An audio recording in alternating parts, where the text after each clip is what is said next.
pessoal! No direto de hoje eu destaco que a Companhia Cultural Tem Gente Teatrando está com programação especial para celebrar os 35 anos de atuação. Confere aí! A companhia foi fundada em 1989 por Zika Stockmans. A programação inicia hoje com a peça Memória do Corpo, Memória do Torto, a partir das 8 horas da noite.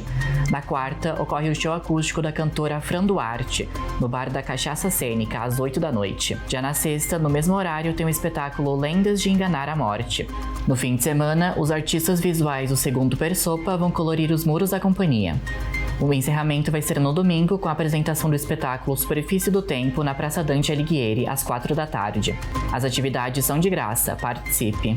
E a Secretaria de Transporte está com vagas abertas para o workshop Mecânica de Batom, destinado para as mulheres. A oficina tem como objetivo ensinar a teoria e prática da mecânica básica dos veículos automotores.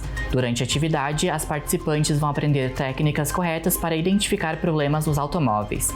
As inscrições são gratuitas e podem ser feitas pelo e-mail que aparece na tela, encaminhando o nome completo e telefone de contato. O workshop ocorre nesta quarta. E o Festival do Torresmo está de volta na cidade a partir do dia 7 de novembro. Considerado o maior evento gastronômico do Brasil, o público terá a oportunidade de degustar os produtos entre os 25 expositores, food trucks e barracas. A segunda edição em Caxias do Sul vai ser no estacionamento do Shopping Village e vai até o dia 10 de novembro. Haverá programação musical com o melhor de bandas nacionais e internacionais. A entrada é de graça, se programe e participe. Então essas foram as informações do Direto da Redação da Segunda. Eu te desejo uma ótima semana e até a próxima!